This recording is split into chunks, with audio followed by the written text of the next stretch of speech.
क्या चाहते, देना होगा है हक हमारी, लेके रहेंगे जुल्म के टक्कर में संघर्ष हमारा नारा। धरहरवा में सेहराबादी जाति प्रमाण पत्र की मांग को लेकर जारी आंदोलन अब निर्णायक मोड़ पर पहुंचता दिख रहा है। अनिश्चितकालीन महाधरना शनिवार को छठे दिन भी जारी रहा और लगातार बढ़ते जन दबाव के बीच प्रशासनिक अधिकारी धरना स्थल पर पहुंचे। प्रखंड विकास पदाधिकारी सन्नी कुमार दास और अंचलाधिकारी अनुज कुमार ने आंदोलनकारियों के साथ लंबी वार्ता की, लेकिन घंटों चली बातचीत के बावजूद कोई समाधान नहीं निकल सका। वार्ता के दौरान अंचलाधिकारी अनुज ने कहा कि जाति प्रमाण पत्र कार्मिक विभाग के दिशा निर्देश के अनुसार ही जारी किए जाते हैं। उन्होंने बताया कि आवेदकों के खतियान में शेख जाति दर्ज है, इसलिए वर्तमान नियमों के तहत शेख जाति का ही प्रमाण पत्र जारी किया जा सकता है। प्रशासन का कहना है कि जब तक विभागीय गाइडलाइन में संशोधन नहीं होता तब तक अलग से शेरशाहबादी जाति प्रमाण पत्र देना संभव नहीं है। हम लोग धरने में बैठे हुए हैं इसलिए कि आज तो छठा दिन है धरना का। हम लोग दिन रात 24 घंटा यहाँ धरना दे रहे हैं। हम लोगों ने पिछले 10 वर्ष में लगातार सांकेतिक आंदोलन के रूप में उपायुक्त से मिलने सबको पत्राचार करते करते हम लोग थक गए। हमारा यहाँ जो कम्युनिटी है से बदिया कम्युनिटी, जिसको शेरशाहबादी कहा जाता है, जिसको सरकार ने आरक्षण दिया हुआ है, केंद्र सरकार ने, राज्य सरकार ने, लेकिन 2002 से 2012 तक लगातार 10 वर्ष इस समुदाय के लोगों को सर्टिफिकेट देने के बाद अचानक 2012 के बाद स्थानीय प्रशासन द्वारा बिना कोई वैधानिक कारण के सर्टिफिकेट देना बंद कर दिया, जिससे हमारा समाज जो पहले से ही काफ़ी पिछड़ा हुआ है वो और धीरे धीरे वंचित होते जा रहा है। अभी नीट की एग्ज़ाम हुई कई दिन पहले हमारा क्षेत्र में, और ये इस बात इसी से पता चलेगा, आप जब एक वित्तीय वर्ष में ड्रॉप आउट देखेंगे हायर एजुकेशन में तो आपको समझ में आ जाएगा कि इस समाज में आज भी सब लोग मजदूरी करने जा रहे हैं, बाहर में पिछड़ापन है और बिना कोई कारण से। जबकि नोटिफिकेशन में मेरा यह समझ है कि सरकार का नोटिफिकेशन में संशय की स्थिति में जाति निर्धारण करने का अधिकार सीओ को है।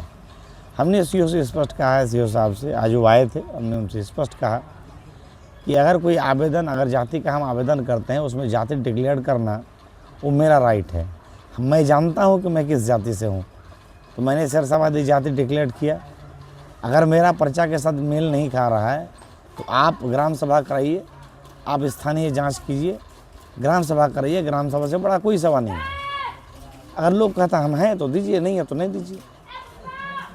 नहीं तो अगर इस पर कोई सार्थक फैसला नहीं होता है, और अगर हमने कहा ऐसा भी है कि आप ये भी कर लीजिए, उन्होंने कहा उपायुक्त महोदय से कहिए कि एक कमेटी बना दे जो इस इलाके में जाके देखिए। मेरा घर के बगल में मेरा जो पड़ोसी है मसूद आलम, वो दूसरे समुदाय के आदमी है, उनका भी पर्चा में शेख है, मेरा भी पर्चा में शेख है। उसका भाषा अलग है, हिंदी भाषी है, हम बांग्ला भाषी है। और मंडल कमीशन ने इसी को लेकर सिफारिश किया था कि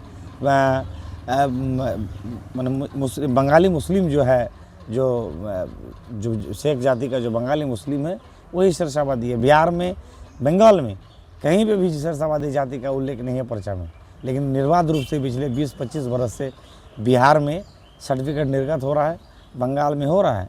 जबकि अब बिहार और बंगाल में ये मांग किया जा रहा है कि शेरशाहबादी के एक डेवलपमेंट का अलग बोर्ड बनना चाहिए, जैसे आदिवासी विकास परिषद बनता है उस तरीके से। और हमारा यहाँ पर सर्टिफिकेट ही नहीं दिया जा रहा है। और हमारे जो वर्तमान विधायक हैं, पूर्व मंत्री हैं, पूर्व विधायक हैं, ये सभी लोग पाकुड़ विधानसभा के पिछले 20 साल से जो लोग जनप्रतिनिधित्व कर रहे हैं सभी शेरशाहबादी कम्युनिटी से हैं। पूछ लिया जाए उनसे कि वो शेरशाहबादी कम्युनिटी से आते हैं कि नहीं आते हैं, हम आते हैं कि नहीं आते हैं। तो फिर हमारे पास हमारा इतना दुर्भाग्य है कि हमको अपना जाति साबित करने के लिए 6 दिन से हम यहाँ बैठे हुए हैं, किसी को कोई परवाह नहीं है।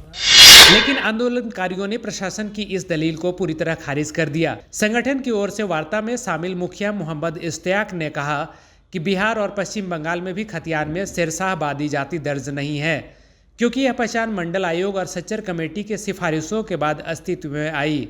उन्होंने कहा कि शेरशाहबादी समुदाय की अपनी अलग संस्कृति, अलग रहन सहन और अलग सामाजिक पहचान है, जिसे नज़रअंदाज नहीं किया जा सकता है। आंदोलनकारियों ने यह भी दावा किया कि बिहार, पश्चिम बंगाल और झारखंड में साल 2012 तक स्थानीय जांच के आधार पर शेरशाहवादी जाति प्रमाण पत्र जारी किए जाते थे। ऐसे में अब भी स्थानीय स्तर पर जांच कर प्रमाण पत्र जारी किया जाना चाहिए। 2002 से 2014-15 तक लगातार बना, फिर धीरे धीरे इसको बंद कर दिया गया।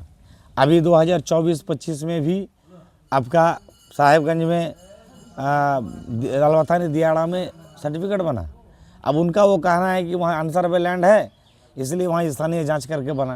तो हमने कहा भाई मेरा भाई का वहाँ बनेगा, मेरा बरादरी का आदमी का वहाँ बनेगा और हमारा यहाँ नहीं बनेगा। वहाँ मैंने वहाँ अनसर्वे होना उसके लिए सौभाग्य है, हमारे यहाँ सर्वे होना गलत है। हमने कहा कि पेपर में लिखा चीज़ आखिरी चीज़ नहीं होता है, इसलिए उसको आप स्थानीय जांच के रूप में स्थानीय जांच कीजिए ना। हमने कहाँ मना किया। और अफसोस इस बात का है कि हमारा इलाका पाकुड़ और साहेबगंज अगर आप मिला लें, दोनों इलाके मिला के लगभग दोनों जिला मिला के हमको लग रहा है कि 3 लाख से अधिक शेरशाहवादी समुदाय के वोटर हैं जो इसी सरकार के वोटर हैं। लेकिन जब हिस्सेदारी की बात है तो शेरशाहवादी कहीं नहीं है। इसलिए क्या चाहते हैं? हम लोग चाहते हैं कि विधायक, सांसद, उपायुक्त महोदय इस पर हस्तक्षेप करें, इसको गंभीरता से इस पर विचार विमर्श करें। हम तो कोई अलग चीज़ नहीं, हम तो सरकार से कुछ अलग चीज़ नहीं मांग कर रहे हैं। हम कह रहे हैं हम शेरशाहवादी हैं, आप ज़बरदस्ती मत थोपिए कि आप नहीं हैं। अगर आपको जानना है शेरशाहवादी का इतिहास को निकाला जाए और हमारा क्षेत्र में जाके उसको मिलाइए जाके। हमारा एक अलग कल्चर है।